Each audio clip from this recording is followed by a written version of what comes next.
오늘 증거할 말씀입니다. 아모스서 4장 11절에서 13절입니다. 내가 너희 중에 성읍 무너뜨리기를 하나님 내가 소돔과 고모라를 무너뜨림같이 하였으므로 너희가 불붙는 가운데 빼낸 나무 조각같이 되었으나 너희가 내게로 돌아오지 아니하였느니라. 이는 여호와의 말씀이니라. 그러므로 이스라엘아, 내가 이와 같이 네게 행하리라. 내가 이것을 네게 행하리니 이스라엘아, 내 하나님 만나기를 예비하라. 대저 산들을 지으며 바람을 창조하며 자기 뜻을 사람에게 보이며 아침을 어둡게 하며 땅의 높은 데를 밟는 자는 그 이름이 만군의 하나님 여호와니라. 아멘. 하나님 뜻대로 행하라. 예, 지난 시간에 이어서 말씀을 지금 이어가고 있습니다. 지난 시간에는 이제 우리가 세 차례에 걸친 하나님의 징벌 모드로 들어왔어요. 그래서 두 번째 징벌 부분을 살펴봤는데 그때 하나님께서 5가지 징벌로 주셨어요.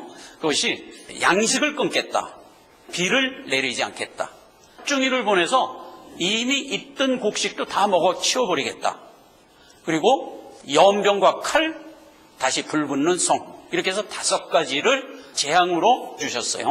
이 5가지 재앙은요, 둘로 나눌 수가 있다고 그랬죠. 말씀을 끊겠다, 비를 끊겠다, 파충이 와서 곡식을 다 먹어버렸다 하는 얘기는 이 세상에 말씀이 자꾸 희귀해져 가고 없어져 가는 현상, 이걸 지칭하는 말이라고 그랬어요. 그 다음에 불붙는 성, 연병, 칼 이런 거는 자연재해라고 그랬어요. 그래서 하나님의 징벌의 손길은 두 측면으로 언제나 나타나는 거예요.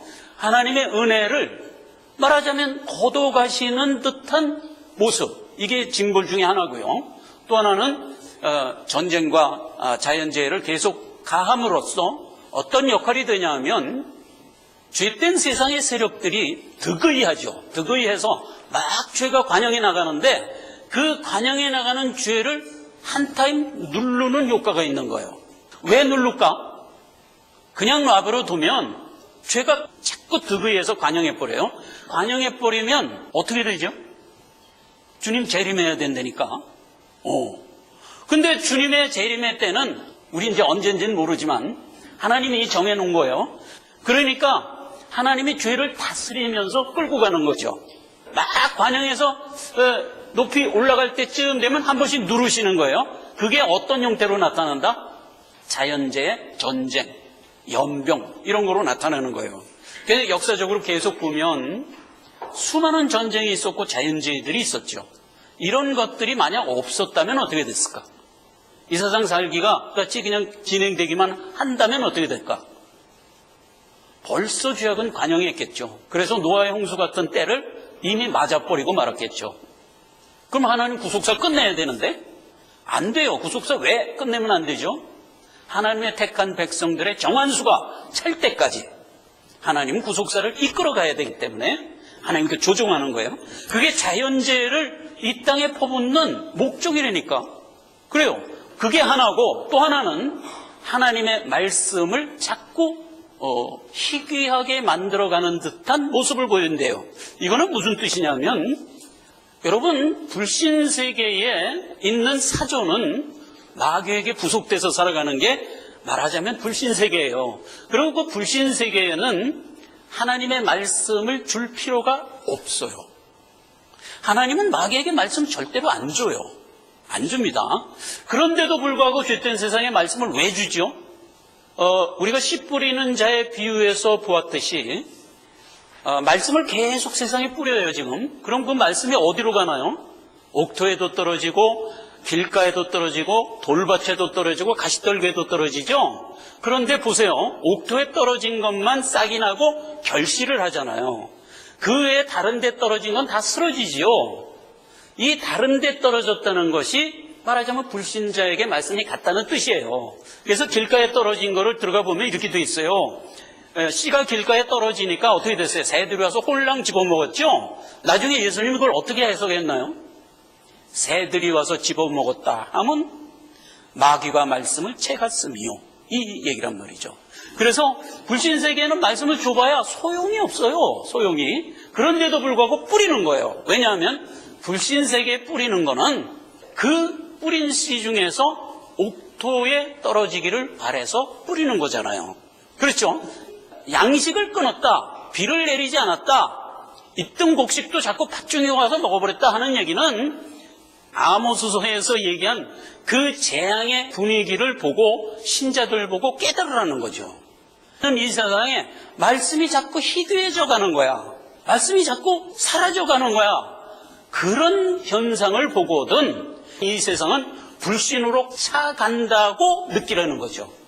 그래서 그럴수록에 더욱 주를 찾으라 이거예요. 더욱 찾으라. 하나님이 우리에게 어떤 마음을 주었는가를 한번 보아요. 불신자에겐 굳은 마음, 소경된 마음을 줬어요. 이마가 굳고 마음이 강팍하여 내 말을 듣고자 아니하니라. 이게 불신자의 기본적인 마음이에요. 그걸 굳은 마음이라고 그랬고, 그 다음에 사도행전 28장에 보면은 저들이 말씀을 주어도 보기는 보아도 깨닫지 못하고 듣기는 들어도 깨닫지 못하리라. 사도 바울이 평생 복음 증거했지. 로마 교회 가서 복음 다 증거하고 이제 사도 바울이 인생을 거의 마감할 때 한 탄식이 이거예요. 내가 평생 복음을 증거해 보니까 듣고 은혜로 나오는 자는 따로 있더라 이 말이에요. 안 듣는 자는 끝까지 안 듣고야 말더라. 이사야 선지자의 말이 옳았다 이거예요. 저들은 눈이 있어도 보지 못하며 귀가 있어도 듣지 못하는 자들이라는 것을 내가 다시 한번 깨닫게 되더라. 이렇게 탄식을 하면서 사도 바울은 자기 복음의 일생을 마치잖아요. 그렇죠? 그러니까 우리가 이 원리를 알아야 된다고. 원리를. 복음이 증거되면 모든 불신자들 가운데 혹 섞여 있는 내 백성이 있다면 그들만 듣고 나오도록 돼 있는 거예요. 그래서 우리에게는 어떤 마음을 줬어요? 부드러운 마음을 줬어요. 에스겔서 11장에 있습니다. 내가 그들에게 일치한 마음을 주고 그 속에 새심을 주며 그 몸에서 굳은 마음을 제하고 부드러운 마음을 주어서 내 법을 쫓으며 내 규례를 지켜 행하게 하리니 그래서 마침내 그들은 내 백성이 되고 나는 그의 하나님이 되리라. 이게 하나님이 우리를 향하여 가지고 있는 구속 역사죠. 자, 그래서 지난 시간에 5가지 증거를 지금 이스라엘 사회에 퍼부으면서 내 백성에게 교훈 및 질책의 말씀을 준 게 뭐예요? 이런 환난 가운데 너희는 부드러운 마음으로 주를 찾아 나오라. 주님이 초림할 때는 은혜 가운데 오셨다고 그랬어요. 모든 죄인에게 복음 주려고 오셨어요. 그러나 다시 오실 재림 때는 심판주로 오시는 거예요. 그러면 너희는 그 재림주를 평강 가운데 만나도록 힘쓰라. 이렇게 명을 하는 거거든요. 우리가 주를 만날 준비를 하라는 게 바로 이 얘기예요. 평강 가운데 만날 준비를 해야 돼요. 그러면 평강 가운데 만날 준비를 하기 위해서 너희가 가져야 할 마음 자세에 대해서 성경은 많은 얘기를 했는데 대표적으로 제가 한 구절만 얘기하겠어요. 베드로전서 3장 10절입니다. 그러므로 생명을 사랑하고 좋은 날 보기를 원하는 자는 영생을 갖고 재림하는 주를 보기를 원하는 자는 우리는 혀를 금하여 악한 말을 그치며 입술로 괴휼을 말하지 말고 악에서 떠나 선을 행하고 화평을 구하여 이를 쫓으라. 악한 말 금하라, 괴휼 금하라, 선한 행위를 해라, 화평케 하라. 요 4가지를 잠깐 의미만 살펴보고 하나님 뜻대로 행한다는 것이 무엇인가를 들어가 보자고요. 악한 말이 뭐냐 하면 고린도전서에 가면은 15장에 사도 바울이 이렇게 얘기했어요. 너희는 악한 동무들이 하는 악한 말에 속지 마라 그랬어요. 근데 그 악한 동무들이 무슨 말을 했냐 하면 야, 부활이 어딨냐 이러고 돌아다니는 거야. 지금 세상에 사는 우리 삶에서 부활이 어딨냐 이렇게 얘기하는 사람들은 대개 누구예요? 지식자들이죠. 지식자들은 부활이 어딨냐 이래요. 그런데 그걸 성경은 악한 말이라고요. 악한 말. 야고보서에 가면 선악에 대한 얘기를 또 이렇게 했어요. 우리가 살아가는 삶은 불신자가 살아가는 삶이나 우리가 살아가는 삶이나 똑같아요. 잠자고 아침에 일어나면 밥 먹고 양치하고 하는 건 똑같이 살아가는데 우리는 우리의 삶을 어떻게 인식하냐 하면 하나님의 인도함으로 살아가지 이렇게 인식해요. 우리는. 근데 불신자는 어떻게 인식하나? 내 능력으로 살지 이렇게 틀린 거예요. 그때 야고보 사도가 악선을 이렇게 얘기했어요. 하나님의 인도함으로 살지라고 생각하며 살아가는 게 선이래. 내 힘과 내 능력으로 살지라고 생각하며 살아가는 게 악이래. 그러니까 우리가 선악을 세상에서 얘기하는 실정법에 따른 선악으로 이해를 하면 안 돼요. 로마서에 가면 이 얘기를 아주 도장을 찍어버려서 이렇게 얘기를 했어요. 로마서 14장 23절이에요. 믿음 없이 살아가는 모든 것이 죄니라 이 말이에요. 이런 선언을 우리는 은혜로 받을 수 있잖아요. 세상 모든 사람들이 살아가요. 똑같이 살아간다니까. 근데 그들은 믿음 없이 살아가요. 우리는 믿음 있게 살아가요. 살아가는 모습 둘 다를 놓고 볼 때 믿음 없이 살아가는 모든 게 악이라고요. 모든 게 악이라고요. 믿음 갖고 살아가는 모든 게 선이라고요. 생명 가진 자라면 이거를 분명히 알아야 돼요. 그래서 선과 악이에요. 근데 여러분 생각해 보세요. 악이라는 게 결국은 무슨 얘기예요? 예수 믿을 거 뭐 있냐? 이렇게 얘기하는 게 결국 악이라고요. 그러면 신자가 돼갖고 나가서 행보하면서 예수 믿을 게 뭐 있냐? 알아서도 살아. 이렇게 얘기하는 신자가 이 세상에 어디 있어요? 없잖아요. 그러니까 우리는 이미 악한 말 안 하고 사는 거예요. 이거 하나가 얼마나 대단한 건지 아세요, 여러분? 사냐 죽느냐의 차례니까 우린 이미 이 반열에 들어선 자들이라고요. 예, 감사하자고요. 악한 말 우리 이미 안 하고 있어요. 그 다음에 괴율을 금하라. 여러분 괴율을 금하라는 거 괴율이 뭐라고 그랬어요? 복불복이라고 그랬죠? 요즘에 겨울이니까 춥잖아요. 새벽 5시에 일어나면 얼마나 추워. 5시에 일어나서 장독대에 가는 거야. 이게 장독대는 특히 더 추워. 그게 장독이 차니까. 그냥 거기다가 정한수 떠놓고 1시간씩 들고 들어오면 구원 얻어. 이렇게 얘기하는 게 괴율이라고요. 지성이면 감천이야. 그러면 구원 얻어. 이렇게 얘기하는 게 괴율이라고요. 예수 그리스도의 십자가 대속이 아닌 그 어떤 다른 거를 들고 나와서 이렇게 하면 구원 얻어 하는 게 괴율이라고요.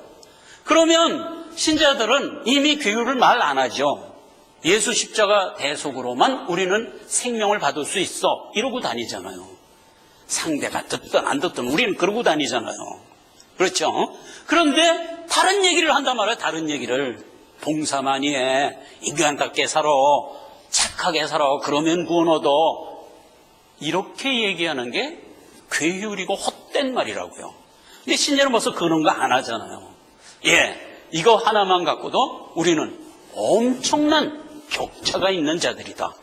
여기서 또 한 번 감사를 해야 돼요. 이런 성품을 갖고 살아야 돼요.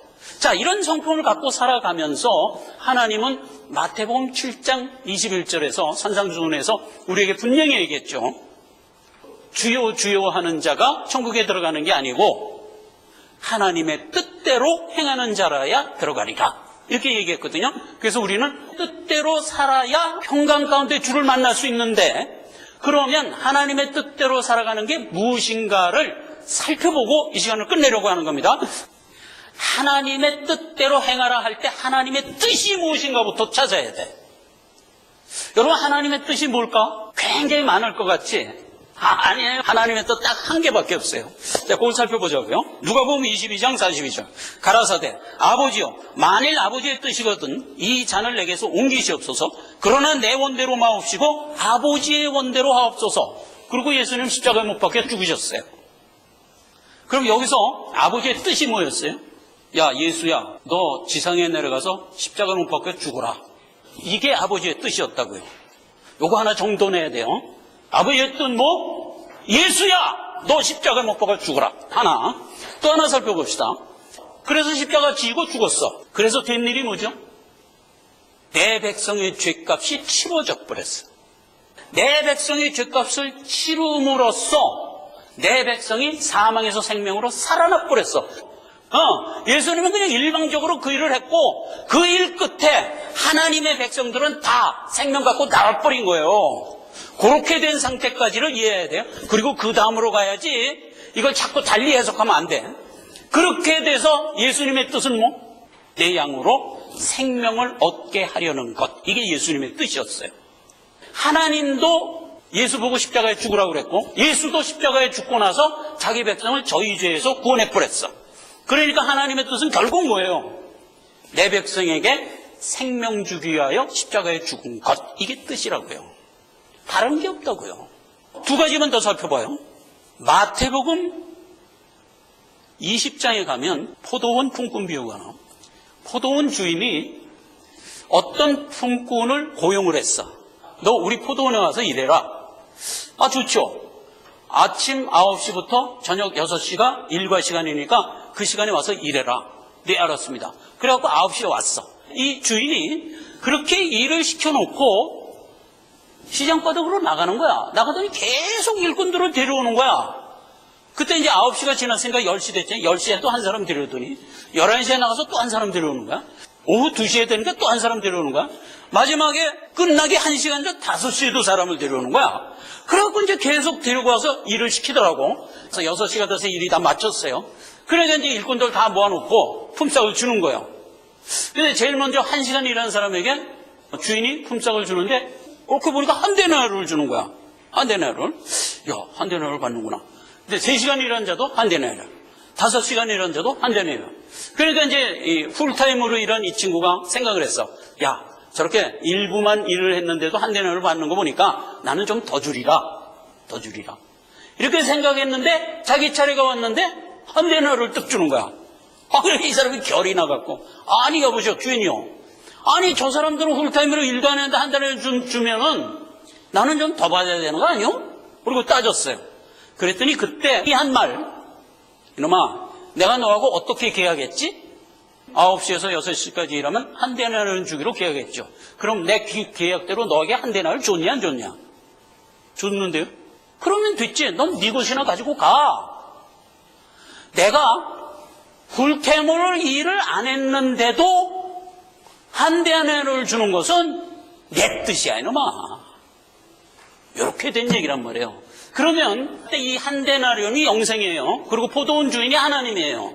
그럼 하나님이 지금 우리에게 영생 주는 거예요. 그런데 어떻게 했더니 영생을 줬어요? 포도원에 와서 일했더니 영생 줬어요. 이것은 무슨 얘기냐면 하나님이 우리에게 베풀어 주신 십자가 대속의 은혜를 믿음으로 가지고 나온 자에게 영생 준다, 이 얘기거든. 그런데 여러분 보세요. 모태신앙으로 태어나서 아기 때부터 예수 믿고 평생 살다가 죽은 사람도 뭘 받나?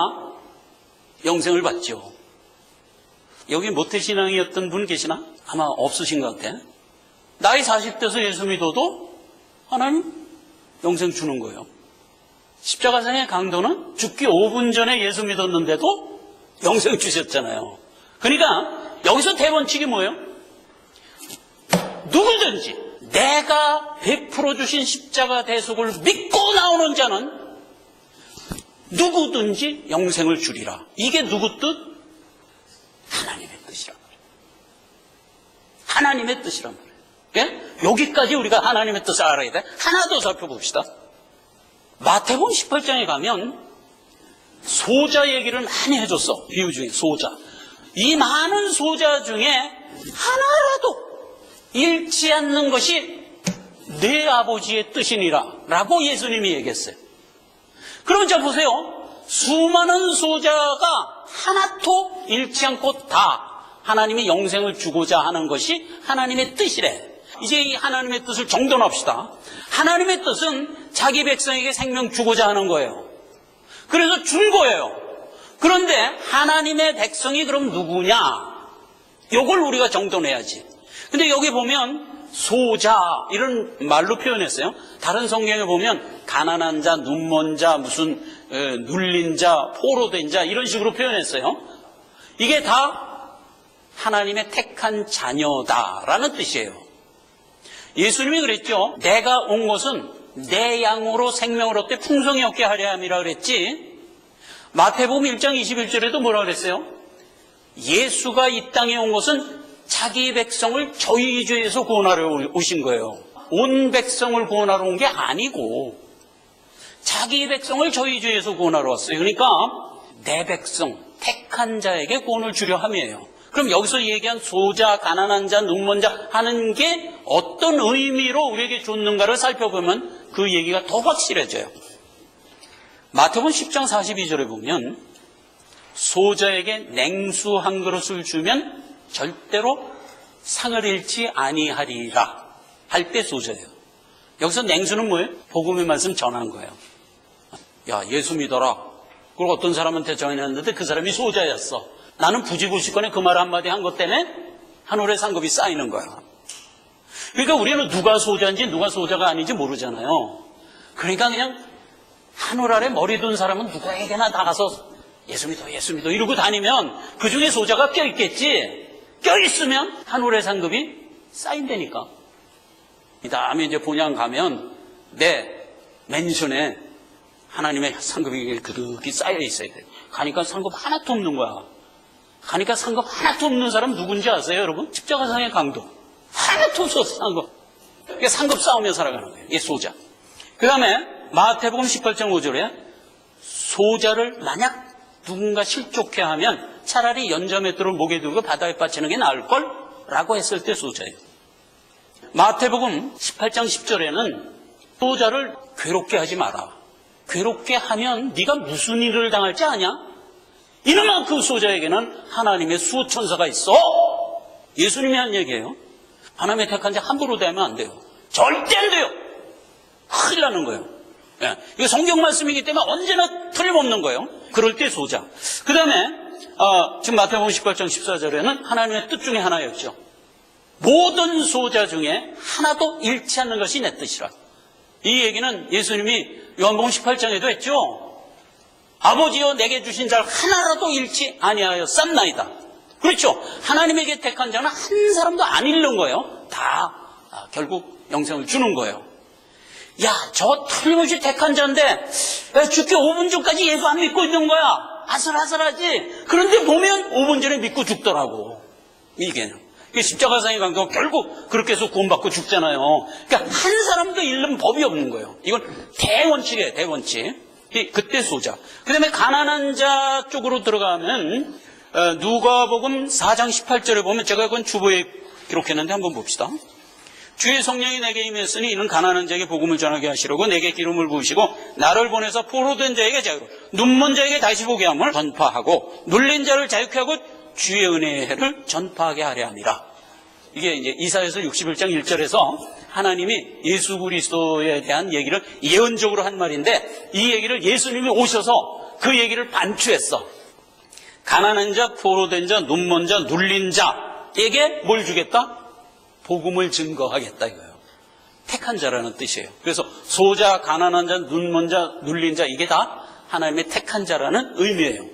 자, 소자라고 하는 것까지는 어느 정도 우리가 의미를 이해하겠는데 왜 하필 택한 자를 가난한 자라고 했을까 하는 거는 사무엘상 22장 9절 이하를 보면 다윗이 있잖아요. 사울에 쫓겨서 광야에서 유리방황하고 있어. 밥을 못 먹으니까 줄여가지고 찾아간 게 아히멜렉 제사장 성전으로 찾아간 거야. 뭐 양식 좀 없냐 그랬더니 아히멜렉이 양식은 없고 단에 세우는 진설병이 있다. 그거라도 먹으려면 먹어라. 그래갖고 이제 그거 줘서 먹었어요. 그리고 이제 피해 가면서 내가 사울에게 쫓기는데 무기를 안 갖고 나왔다. 혹시 무기 없냐? 그랬더니 그 옛날에 골리앗이 죽을 때 남기고 간 칼이 있다. 그거라도 가져가려면 가져가라. 그래서 골리앗 칼을 줘서 그걸 들고 나갔어. 근데 그걸 누가 봤냐? 그러는 장면을 누가 봤냐? 도액이라는 에도민이 봤어요. 도액. 그래서 이 도액이라는 놈이 사울의 가신이었거든요. 그래서 사울한테 가서 그걸 일렀어. 그랬더니 사울이 그래? 그럼 다윗을 도와서 아히멜렉 제사장이 도와줬단 말이지. 아히멜렉 불러라.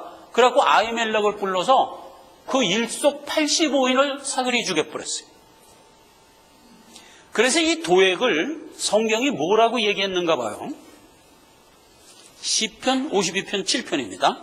이 사람은 도액은 이 얘기예요. 이 사람은 하나님으로 자기 힘을 삼지 않고 오직 재물의 풍부함을 의지하여 제 악으로 스스로 든든케 한 자. 이렇게 정의를 했어요. 다시 하나님으로 제 힘을 안 삼고 세상 재물을 제 힘으로 살아 자기를 든든케 하며 살아간 자. 이게 누구라? 도액. 세상에는 이런 사람 되게 많죠. 여러분 주변에 되게 많죠? 세상 것이 다다 하면서 살아가는 사람 투성이죠? 전부도액이라니까. 그걸 일컬어 부자 이렇게 얘기하는 거예요. 성경은. 세상 재물에 부여한 자예요. 하나님께는 부여치 못하고, 세상에는 부여치 못하고 하나님께만 부여한 자를 성경은 가난한 자라고 그러는 거예요. 그러니까 가난하냐 부자냐의 기준이 어디 있냐면 하나님에게 있는 거예요. 그래서 우리는 가난한 자예요. 뭐에 대해 가난해요? 세상에 대한 가난해요. 근데 하나님께 대하여는 부요한 자지요. 일컬어 가난한 자, 즉 하나님의 택한 자예요. 소자, 가난한 자, 이게 전부 하나님의 택한 자를 지칭하는 말이에요. 자, 이게 하나님의 뜻이에요. 그 하나님의 뜻은 자기 택한 자에게 생명 주기 위하여 이 땅에 십자가 지로 오셔서 그 일을 하신 것, 이게 하나님의 뜻. 자, 그러면 이제 우리가 하나님의 뜻이 무엇인지 분명히 알았죠? 알고 나서 마태복음 7장 21절 다시 들어가 봅시다. 이놈들, 너희가 영생을 얻고 싶으냐? 그러면 하나님 뜻대로 행하라. 이랬죠? 그럼 생각해 보세요. 우리가 하나님 뜻대로 행할 수 있나? 하나님 뜻대로 십자가 지고 죽어야 되나? 안 돼요. 십자가 지고 죽는 것은 하나님 이외에 그 어떤 존재도 할 수 없어요. 어떤 존재도 할 수 없어요. 해서도 안 돼요. 한다 해도 소용이 없어요. 내가 누구를 위하여 죽는다고 그 사람 죄가 사해집니까? 안 되잖아요. 그러니까 이건 소용없는 짓이에요. 그래서 하나님이 절대 그만한 거예요. 그리고 절대로 이거는 하나님만 하는 일이에요. 그래서 누가복음 22장에서도 이 잔을 내게서 피하게 해 주시옵소서. 그러나 아버지의 뜻대로 하옵소서 하고 십자가를 지었죠. 왜 그런 기도를 했을까? 예수님은 이 땅에 왜 왔어요? 십자가 지러 오셨어요. 그래서 막상 십자가를 지려니까 마음이 나약해져서 그 기도를 했을까? 아니에요. 하나님이 일부러 그 기도를 한 거예요. 일부러. 왜? 이제 앞으로 내가 십자가 대속을 지고 복음의 문을 열어놓으면 세상에 수많은 어리석은 사람들이 십자가 말고 다른 곳으로 구원할 수 있어라고 아우성치며 나올 거를 미리 아시고 도장을 찍으신 거라고요. 이 기도를 일부러 하고, 그리고 하나님께로부터 다른 길은 없어, 가서 십자가에 죽어 라는 응답을 받고 십자가에 가서 죽으시는 이 일을 재현하신 거라고요. 일부러 하신 거라고요. 그래서 예수가 십자가에 못 박혀 죽는 것은 절대적으로 하나님의 뜻이고 그거는 하나님만 하는 일이에요. 그래서 예수님도 그랬어요. 내가 아무도 못한 일을 하지 아니하였다면 너희가 구원받을 수 없다. 이렇게 얘기했잖아요. 우리가 이 하나님의 뜻을 행하라 라고 하는 이 말이, 그러니까 너희도 가서 십자가 못 박혀 죽어라 하는 말이 아니라는 것쯤은 그냥 알겠죠. 다른 설명 없이 그냥 알겠죠. 즉 이 말은 해석을 필요로 하는 말이라는 걸 그냥 알겠죠. 그러니까 오늘 하나님 뜻대로 행하라 하는 말을 우리가 한번 해석해보자 이 말이에요. 과연 무슨 의도에서 하나님 그렇게 얘기했을까? 하나님이 우리에게 많은 명을 해요. 하라 하지 말라, 하라 하지 말라, 수많은 명을 해요. 그거 하나하나 살펴보려면 그거 한 제목 한 제목이 한 시간 설교거리야. 그러니까 다 얘기할 수 없고 하라 몇 가지만 참 찾아봅시다. 여기 제가 썼어요. 사랑하라, 구제하라, 화평하라, 자비하라, 이런 등등의 하라가 있어요. 그러면 사랑 하나를 보자고요. 사랑이 뭘까? 안 믿는 자들도 검색어 1위로 알고 있는 게 사랑이에요. 그럼 그들이 사랑을 제대로 알고 있나? 틀리게 알고 있어요. 사랑이 뭔가를 우리는 확실히 알아야 돼요. 사랑은 로마서 5장 8절의 말씀이에요. 거기 보면 어떻게 되어 있냐면은 예수 그리스도가 십자가에 못 박혀 죽으시러 올 때 생명을 주기 위한 그 대상이 어떤 상태였다고요? 원수 되었을 때, 경건치 않을 때, 아직 죄인되어 있을 때라고요. 그때 오셔서 십자가에 죽으심으로 자기 사랑을 확증하셨다고요. 이게 사랑이에요. 그러니까 성경에서 얘기하는 사랑은 상대가 어떻든 어떤 상태에 있든 관여하지 않아. 일방적으로 내 사랑을 내 새끼에게 주는 거예요. 그가 어떻든 상관하지 않아요. 그게 사랑이에요. 그런데 세상 사랑은 뭘까? 아니에요. 두 개체가 있으면 이 사람도 이 사람을 사랑하고 이 사람도 이 사람을 사랑하는 것이 묶여졌을 때 사랑이 존재해요. 틀린 거예요. 우리는 이제 다 좋은 연애 시절을 보냈죠. 한쪽이 죽어라 하고 난 당신 싫다고 그러는데 맺어지는 거 봤어요? 거의 없어요. 거의. 서로 좋아해야 맺어지는 거예요. 그게 세상의 사랑이에요. 그게. 나 하나님의 사랑은 아니에요.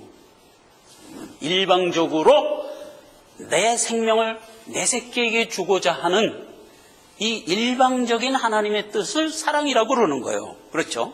그런데 우리 보고 사랑하라 하는 것은 우리도 그가 경건치 않을 때 그에게 가서 하나님의 복음의 말씀을 던져줘라 라는 의미로 우리가 받을 말들이죠.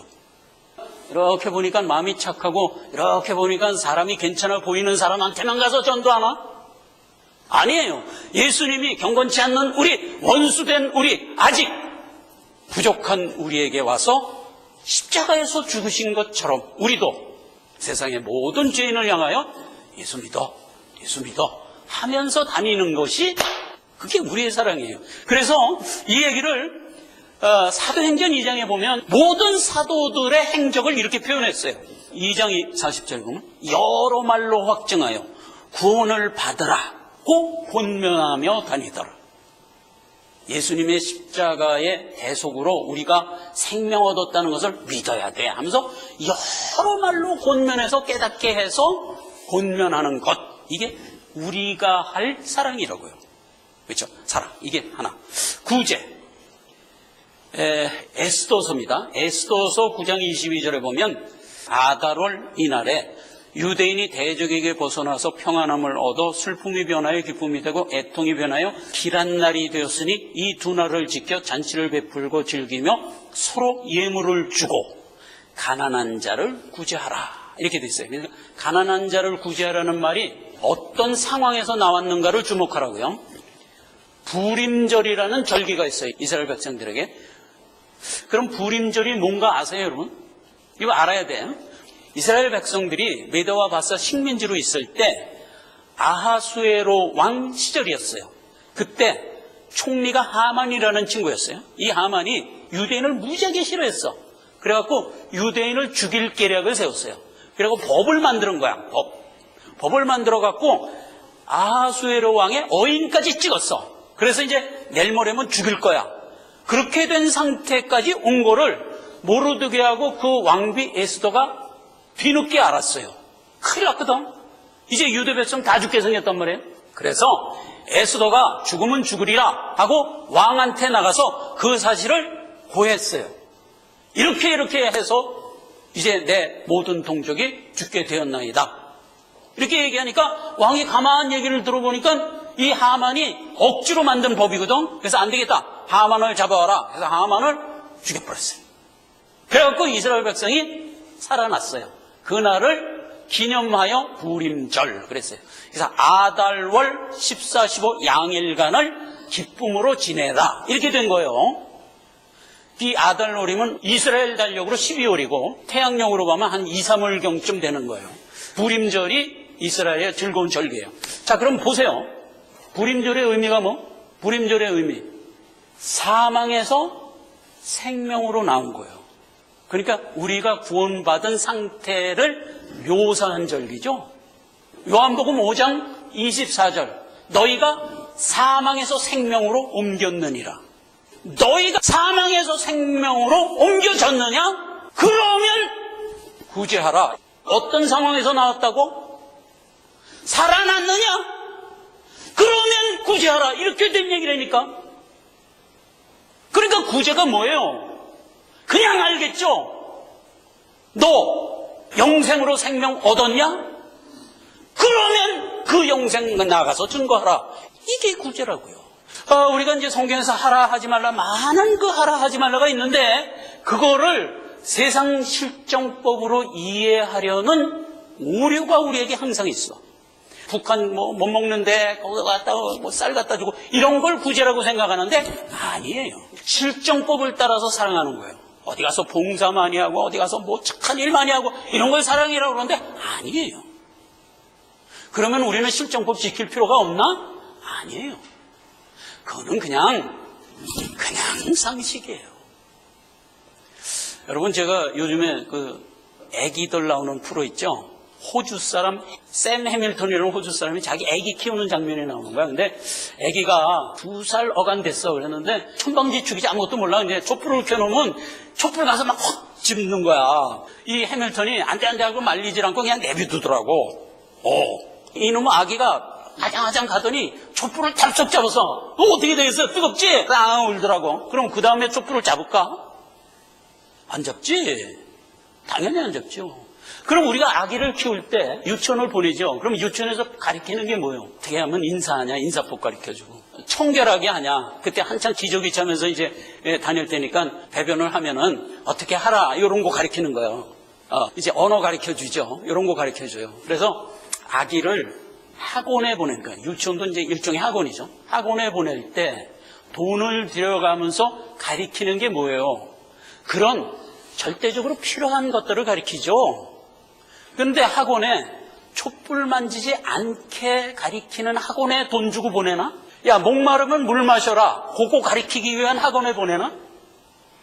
졸리냐? 그럼 자라. 그거 가르치기 위한 학원을 일부러 돈 줘가면서 보내나? 그럼 그런 학원이 있기나 하나?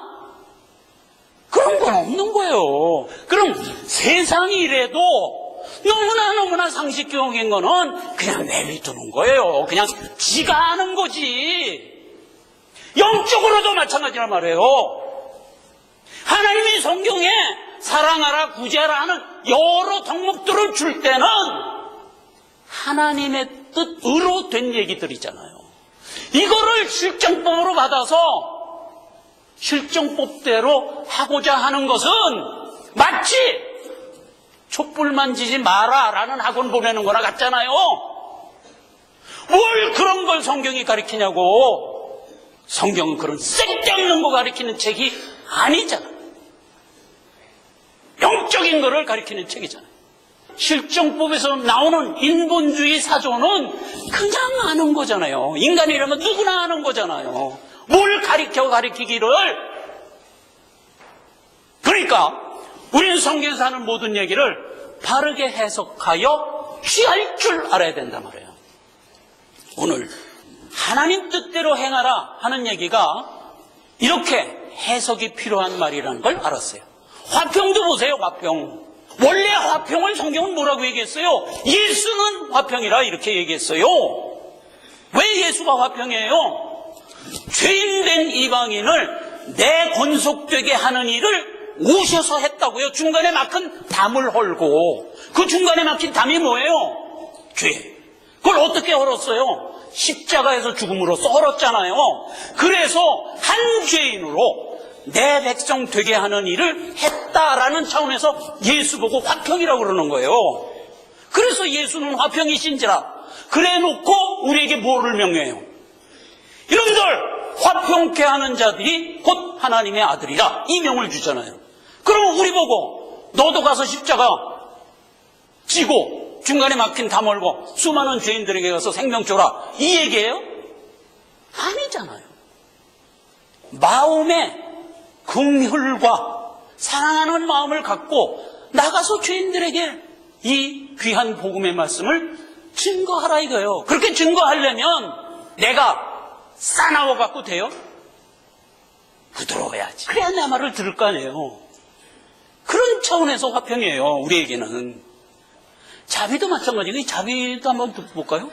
그러므로 너희는 하나님의 택하시고 거룩한 사랑하신 자처럼 긍휼과 자비와 겸손과 온유와 오래 참음을 하라. 사랑하신 자처럼. 그게 누구예요? 예수처럼이에요. 예수처럼 이런 덕목을 가져라 이거예요. 오래 참음. 여러분, 오래 참음은 신자만 가지고 있는 캐릭터라는 거 이 시간 간직하고 가시기 바라요. 세상 사람도 인내할까? 못해요. 세상 사람들도 인내 잘 하던데 아니 세상 사람은 절대 인내 못해요. 인내는 신자만 하는 거예요. 왜 그런지 아세요? 우리가 인내 못하는 거, 분을 내는 이유는 내 보물을 뺏겼을 때 분을 내도록 돼 있어요. 누구나 그건 다 똑같아요. 그럼 세상 사람들의 보물이 뭐예요? 세상 것. 세상 것은 언제라도 뺏길 수 있어요. 그런데 하나님이 내게 주신 보물은 뺏길 수 있어요? 없어요. 하나님 장중에 딱이기 때문에 어느 누구도 뺏어갈 수 없다고 그랬죠. 그래서 우리가 받은 내 보물은 아주 확고하동한 거예요. 뺏길 수가 없는데 왜 분을 내요? 왜? 그래서 신자만 너그러운 품성을 가질 수 있는 거예요. 너그러운 품성을 그래서 신자만 갖는 거예요. 그래서 인내는 신자만 할 수 있는 덕목이에요. 우리는 우리 것을 절대로 뺏기지 않을 거라는 확신이 있기 때문에 언제나 너그러운 거예요. 세상 사람은 이 너그러움이 없어요. 언제라도 뺏길 수 있잖아요. 이 품성을 갖고 나가서 살아가는 것, 이게 뭐? 하나님 뜻대로 행하는 거라고요. 아버지 하나님 은혜를 감사드립니다. 오늘 아버지 하나님께서 하나님 뜻대로 행하라 라고 하는 교훈을 주셨습니다. 우리가 이게 무슨 의미인지 깨닫고 은혜 받으며 돌아갑니다. 앞으로 성도가 살아가는 삶의 여정에서 은혜가 날마다 더하여 우리로 하여금 넉넉히 하나님의 명을 지키고 나갈 수 있도록 역사하시옵소서. 예수님의 이름으로 기도했습니다. 아멘.